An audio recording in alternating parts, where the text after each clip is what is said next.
Isn't giving to the poor supposed to bring blessings?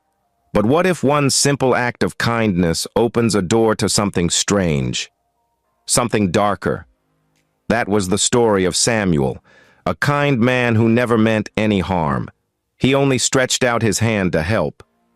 But from that very moment, that single act of kindness opened a devilish door in his life, one that left everyone screaming and realizing a painful truth.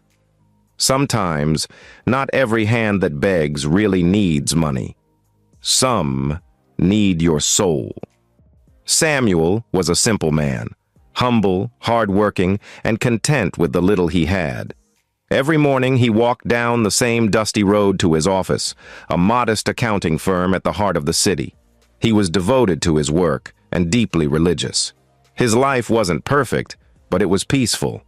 Just before the bus stop, by the corner where a broken fence leaned against wild grass, sat an old woman. Her clothes were torn, her hair unkempt, and her eyes seemed buried deep in wrinkles. She would sit there every day under the same shade, stretching out her frail hand to people passing by. Her voice, though weak, carried a strange weight. "Please, help me. God bless you." Some people ignored her. Others dropped money and hurried away, but Samuel always walked past her quickly, eyes forward, pretending not to hear. It wasn't because he didn't care. He just felt something strange about her presence. Each time he saw her, his chest would tighten with guilt. He would feel a pull inside him, a soft voice whispering, "Give her something," yet somehow, he always resisted. He would mutter under his breath, "Next time. I'll give her next time." Weeks turned into months. The old woman never missed a day. Rain or shine, she was there. Same spot, same posture, same haunting tone of voice. Sometimes, Samuel wondered, doesn't she ever leave? Doesn't she sleep? One Friday morning, things felt different. Samuel had just received good news. A promotion he'd been waiting for. His boss had praised him, his colleagues had congratulated him, and life suddenly felt lighter. Walking home that evening, he saw the beggar again, sitting, her thin hand outstretched. Her voice trembled softly. "Please, help me." "God bless you," Samuel slowed down. For the first time in months, he stopped. Something about her voice that evening carried both sorrow and command. He smiled kindly, reached into his pocket, and pulled out a few folded notes.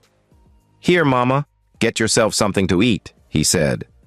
The old woman lifted her face slowly. Her lips stretched into a strange, crooked smile. "Thank you, my son," she said softly. "May your hands never lack." Her voice was calm, but something in her tone felt unnatural. It echoed faintly, as if it came from somewhere deeper than her throat.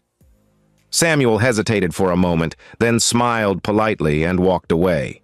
As he took a few steps, a cold breeze brushed the back of his neck. The road fell silent. No voices, no cars, not even the sound of birds. He looked back briefly. The beggar woman was still sitting there, but this time, her head was slightly tilted, watching him.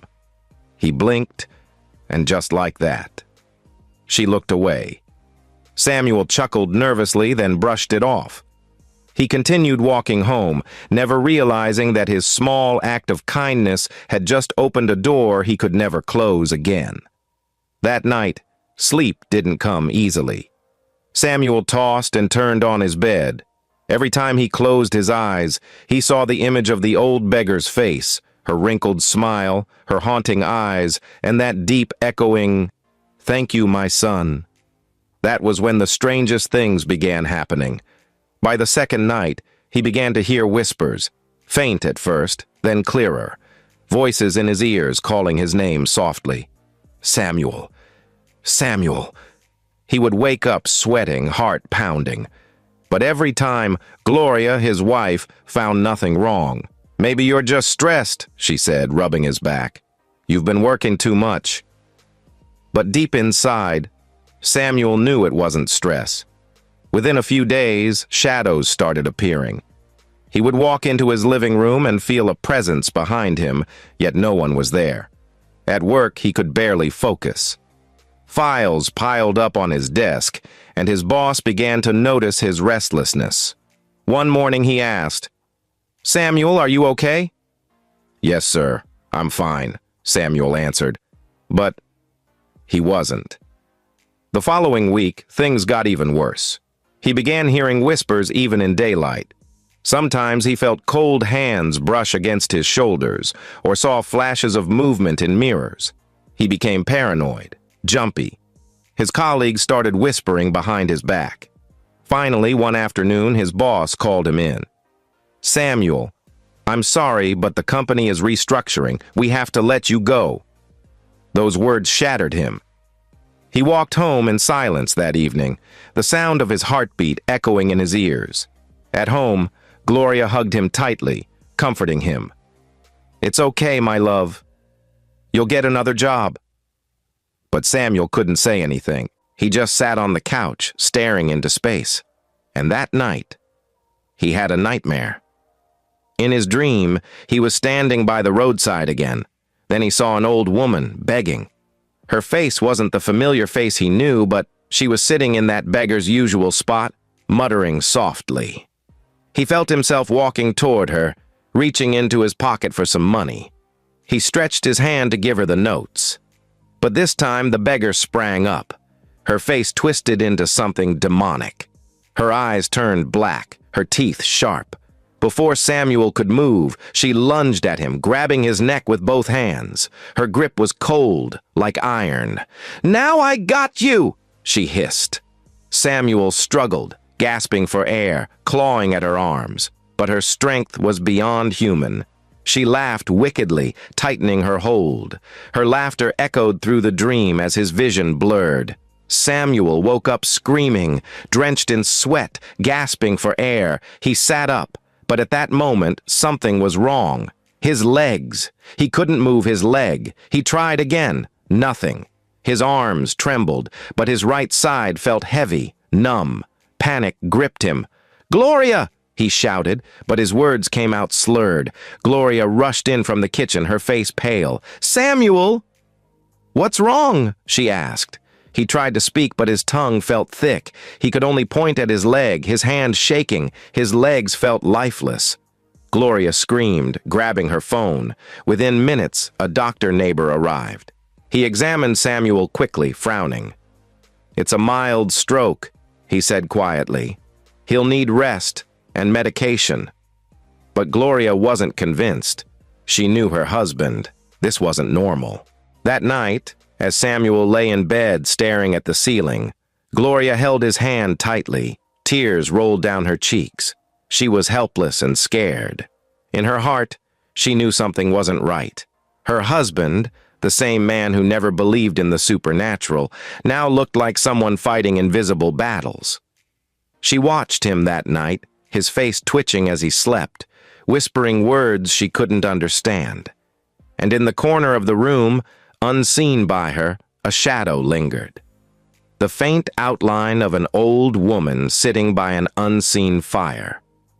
The shadow let out a faint whisper. Her whisper echoed faintly through the darkness. Gloria turned sharply, looking toward the window, but there was nothing there.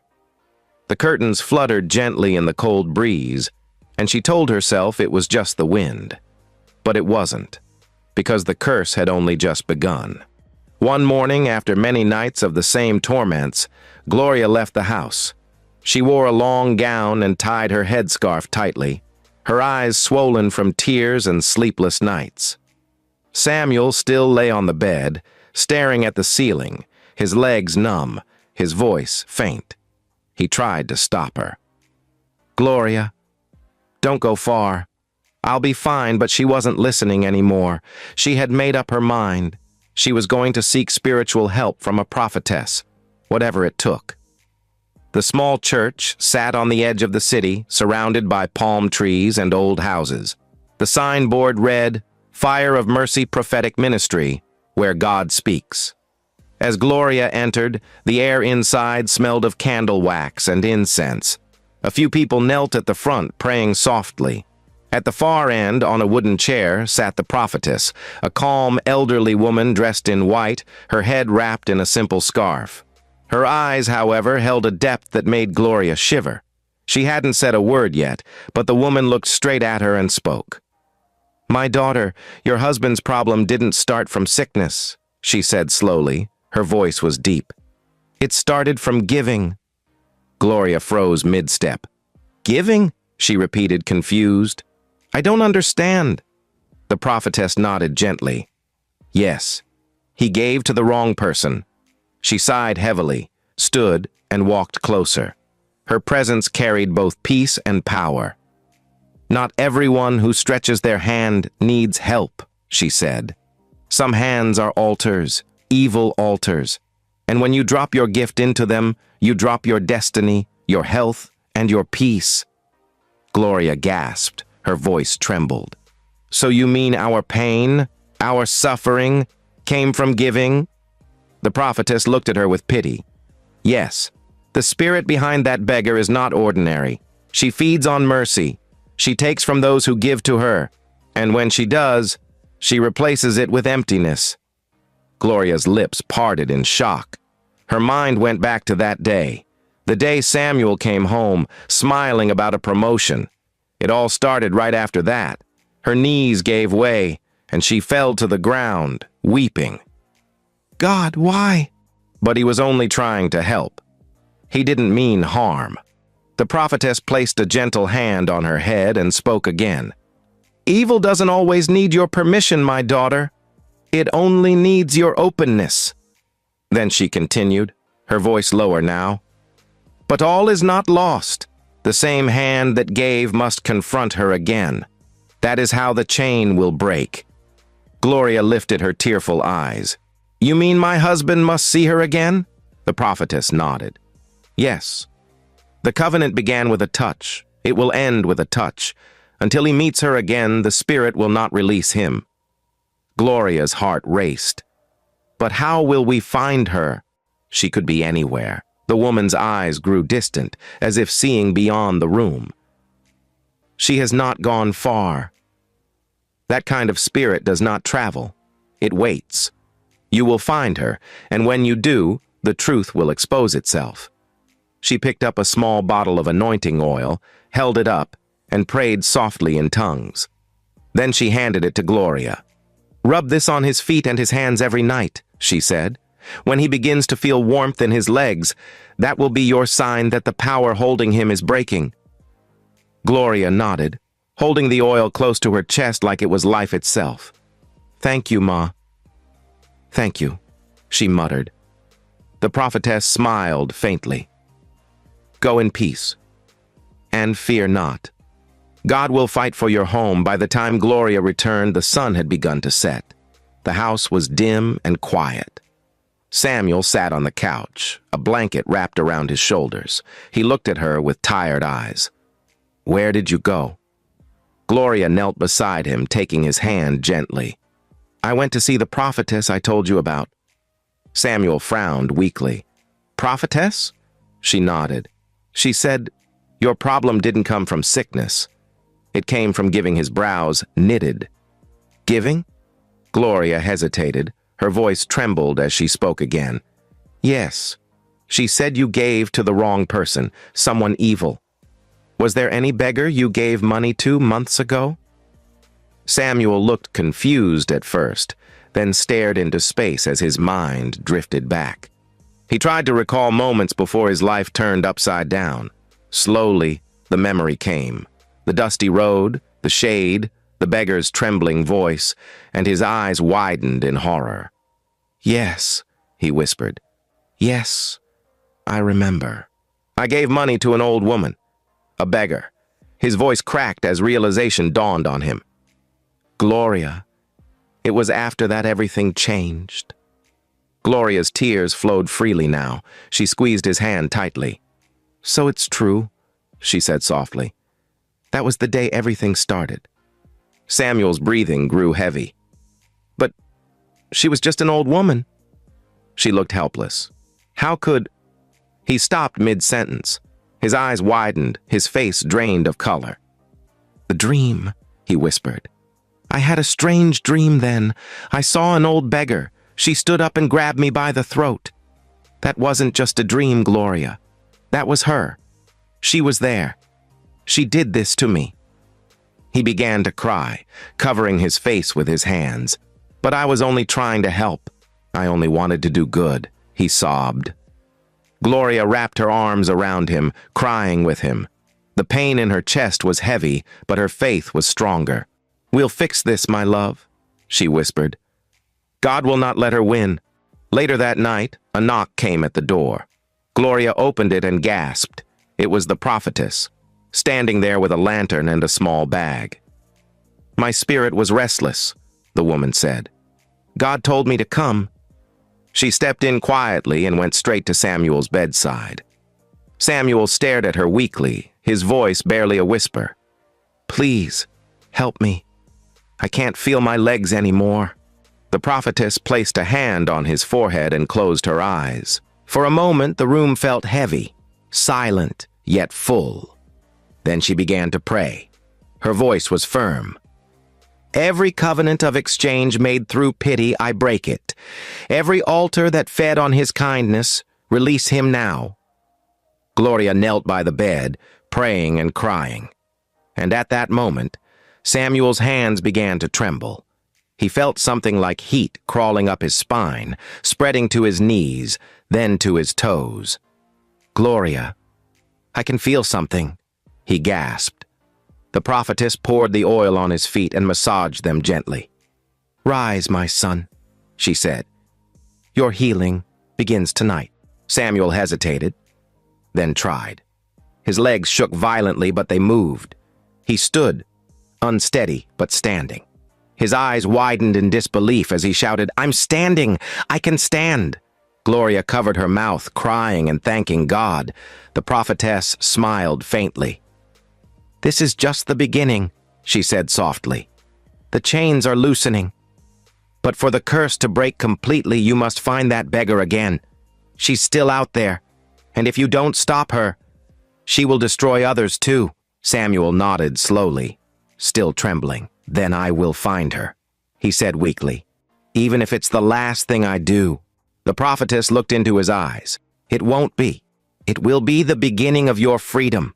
She turned toward the window, where the moonlight shone faintly through the curtains, and whispered almost to herself, "Evil hides behind pity, but it cannot hide from truth." The next day, the morning breeze carried the faint scent of dust and smoke as Samuel leaned on his walking stick outside his house. The prophetess's words still echoed in his mind. "You must find that beggar again before she destroys others." For 3 nights, he had dreamt of her. That same haunting face, that same crooked smile. Each time he woke, his body shook with fear and rage. But this time, he was ready. Gloria stood beside him, holding a small bottle of anointing oil tightly in her palm. 2 of their neighbors, Cheek and Mama Ruth, joined them, determined to help. The search began. They started from the same road where it all began, the long stretch that led from the bus stop to Samuel's old office. But the spot beneath it was empty. No rags, no plates, no woman. Gloria frowned. "Are you sure this was where she used to sit?" Samuel nodded slowly. "Every day, Gloria. Every single day. I passed here and saw her." Mama Ruth sighed. "People like that don't just disappear. Maybe she's moved to another junction." They asked around, describing her. Thin, wrinkled, wearing a brown headscarf with a torn wrapper tied across her chest. But every passerby shook their head. "No beggar like that here again. She used to sit there, but one morning she vanished. I heard someone say she went to the next town." By evening, their feet ached, and Samuel's legs began to wobble. They returned home quietly, tired but not defeated. That night, Samuel couldn't sleep. He kept hearing the beggar's voice echoing in his head. He woke up drenched in sweat, gripping the edge of the bed. Gloria touched his shoulder and muttered gently, "We'll find her. I promise." He nodded weakly, his eyes also burned with determination. The second day, they continued their search at the main market. At one corner, they met a woman selling oranges. She looked thoughtful when they asked about the beggar. "You mean that old one who doesn't talk much?" she said. "Yes. She used to sit by the market gate for weeks, but one night she just stopped coming. Some traders said she left after a fight with another beggar." Samuel's brows furrowed. "A fight? What kind of fight?" The woman shrugged. "They said one beggar accused her of witchcraft. The next morning, that beggar fell sick and died." The group went silent. Mama Ruth crossed herself quickly. "Jesus have mercy." Gloria squeezed Samuel's hand. "This is no ordinary woman." They searched the entire market. Still no trace of her. By sunset, they were exhausted and they went back home. On the third day, they traveled to the next town, a small settlement an hour away. Rumor had it that beggars from one area often moved there to continue their trade. They also searched everywhere. Still, there wasn't any trace of her. By the fourth morning, their energy had almost faded, but the prophetess's words replayed in their heads. "You will find her, and when you do, the truth will expose itself." They decided to check a neighboring district, a place known for its crowded bus terminals. The prophetess had told them that spirits like hers fed on chaos and crowds. The area was noisy and filled with people, conductors shouting, traders calling, children running. It felt impossible to search in such a place. Samuel leaned on his stick, scanning every corner, his eyes darting from face to face. Gloria followed closely, her lips moved in silent prayer. Then suddenly, Mama Ruth stopped walking. She pointed ahead with a trembling hand. "There," she whispered. "Isn't that the woman you're looking for?" Everyone turned, and there she was. Seated by a dusty wall near the terminal, the old woman sat cross-legged, her bowl beside her. Her same tattered wrapper clung to her body. Her same dull eyes stared blankly ahead. She raised her hand, begging weakly as a man passed. "Please, help me." "God bless you." Samuel's heart stopped. The world seemed to fade around him. He took a shaky step forward. "That's her," he murmured. His voice grew louder, fueled by anger and pain. "That's her! That's the woman who ruined my life." Heads turned instantly. People stopped walking. Vendors dropped their goods. Within moments, a small crowd began to gather. The beggar woman looked up, startled. Her face twitched, first in confusion, then fear. Samuel kept shouting, tears mixed with sweat. "You!" he roared. "You took everything from me, my job, my peace, my health. Who are you?" The woman's expression darkened. She slowly rose to her feet, her frail posture straightening unnaturally. Her voice, though low, carried an edge of venom. "Why have you come here?" she hissed. Gloria stepped forward, holding Samuel's arm. "We came to end what you started." "You've destroyed too many lives," people murmured, whispering to one another. Some recognized the old woman, others didn't, but the tension in the air was thick.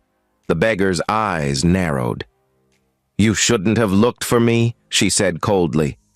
"Do you think you can stop what was never meant to end?" Samuel's hand trembled on his walking stick. "I don't care what you are, human or not. You took from me, but I'm taking it back." The woman laughed, a hollow, chilling sound that sent a wave of unease through the crowd. Her laughter didn't sound human.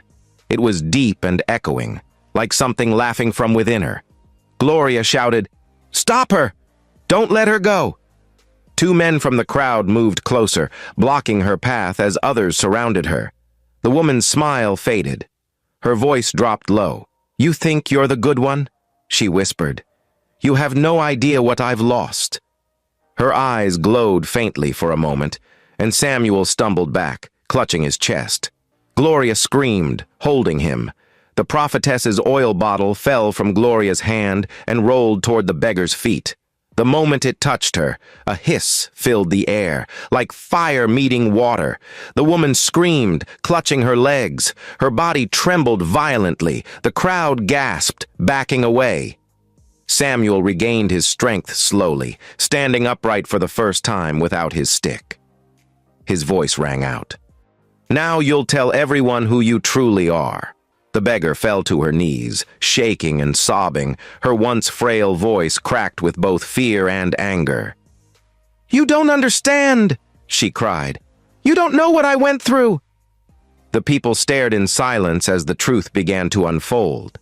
The air around the bus terminal turned heavy.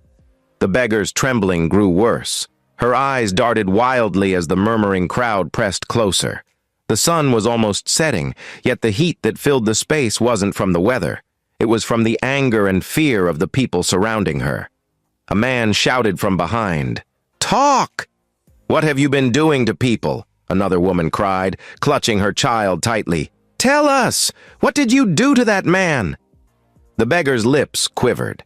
Her hands shook violently as if an unseen force wrestled with her from within. For a brief second she opened her mouth to speak, but no sound came out. Then suddenly, she screamed. The sound was sharp, piercing, almost inhuman. "Fine!" she shrieked, her voice cracking. "Fine! I'll tell you!" Her voice deepened, losing its frail, aged tone. It grew guttural, dark and strong, as though something else was speaking through her. She raised her head slowly. The wrinkles on her face seemed to shift as if time itself was reversing. Beneath the dirt and scars, they could almost see the outline of a woman who once was beautiful, regal even. "I was not always like this," she began. Her voice echoed through the stunned crowd. "I was once rich. I had a husband, children, servants. Everything a woman could want. People called me blessed. But one day..." Her eyes glistened as she looked down at her trembling hands. "One day a beggar came to my gate. She looked pitiful, barefoot, starving, and weak. I gave her food. I gave her money. I gave her kindness." She paused, her face twisted in pain. "But that kindness became my curse. That beggar was not human. She took what I gave and used it to destroy me." People gasped. Some covered their mouths. "I lost everything," she continued, her voice breaking. "My husband died mysteriously. My children fell sick and wasted away. My wealth disappeared overnight. Within a year, I was left with nothing, not even a home." Her voice dropped lower, heavy with bitterness. "I went back to find that beggar, but she laughed at me. She said it was the balance of life. The giver must pay for the receiver's suffering. She told me I had taken her peace by giving her pity." The beggar clenched her fists. Her voice trembled. "I hated her. I hated what she did to me. I wanted her to feel what I felt, the pain of watching your world crumble. So I sought revenge." She turned her gaze toward the crowd, cold, distant, haunted. "I went to a man, a priest of the night," she said slowly. "He promised me power. He said if I was willing to trade my soul, I could take back from others what life took from me." A murmur rippled through the people. Samuel's heart pounded as he listened. He couldn't take his eyes off her, the woman who had destroyed his life, now shaking and sobbing before him. The beggar continued, "He told me that every time I received money from someone out of pity, their destiny would transfer to me. Their luck would dry up. Their health would fade, and I would live off their essence." She lowered her head, her voice faint now. A horrified silence fell over the crowd. Even the wind seemed to stop moving. Her voice cracked, and her shoulders shook as she fell to her knees. "But every soul I took made me older, uglier, emptier. I didn't want this life, but I couldn't stop. Every time I tried to quit, something inside me dragged me back. The dark priest said the only way to keep living was to keep taking." She looked up now, tears cutting through the dirt on her face. "I didn't want to hurt you, my son," she said, staring at Samuel. "You just happen to be kind, and kindness is what feeds the curse." At this moment, the silence shattered instantly. Voices rang out. "You're wicked!" a man shouted. "Witch!" another screamed. "Why must you repay good with evil?" The crowd's anger grew. Many moved forward threateningly. The beggar covered her face, crying. "I'm sorry," she whispered. "I'm so sorry. I didn't want this life." A young man from the crowd roared. "You didn't want it, but you took from us. You took from him. You took from so many." He picked up a small stone and threw it toward her feet. Others began shouting, surging forward, until an elderly man raised his walking stick and shouted, "Stop!" His voice, though shaky, carried authority. "No more blood," he said sternly. "She has confessed. Let the law handle her. We will not become like her. Evil feeding on anger." The people hesitated, their breathing heavy, eyes blazing. Samuel stood frozen, his wife's arm wrapped around his. Tears streamed down both their faces, tears not just of pain, but of pity. "So she was also a victim once," he whispered softly. The old man nodded. "Yes, evil begets evil until someone breaks the chain. Let it end here." Someone called the vigilantes. Within minutes, the men arrived. The beggar sat quietly, her head bowed. Her tears had dried, the rage, the madness, all gone. What was left was just a broken woman who had lost too much and gained nothing. Samuel couldn't say any more words. He simply watched her being led away, the woman who had cursed him, now the one pitied by all. Even the most hardened hearts in the crowd felt a sting of sorrow. Some women wept silently, others crossed themselves. The next morning, peace returned to his home. The prophetess came again, this time smiling. She prayed over the family, declaring freedom from every evil tie. That night, Samuel slept deeply. No voices, no shadows, no dreams. When he woke, he stretched his legs and felt strength flow through them. Even Gloria rushed in, gasping. Tears spilled from her eyes as she watched him stand and take his first steady steps. Over the following weeks, his strength returned fully. He began to work again, helping with community projects, and soon a friend offered him a job, a better one than before. His story spread like fire across the town. People spoke of it in markets, in buses, in churches, a warning wrapped in truth. "Be careful who you give to," they would say. "Not every beggar is helpless. Some feed on pity." And his life became a testimony, not of fear, but of discernment. Lesson from this story. Besties helping others is a blessing, but wisdom must walk hand in hand with compassion. Not every cry for help is innocent, and not every hand that begs is pure. Be kind, but be discerning. Pray before you give. Because sometimes evil wears the mask of need and uses good hearts as its easiest victims. Have you ever helped someone out of kindness, only for strange things to start happening afterward? Do you believe some beggars are not really beggars, but dark spirits in disguise? Share your thoughts in the comments, and tell us, if you were in Samuel's shoes, would you still give to strangers again?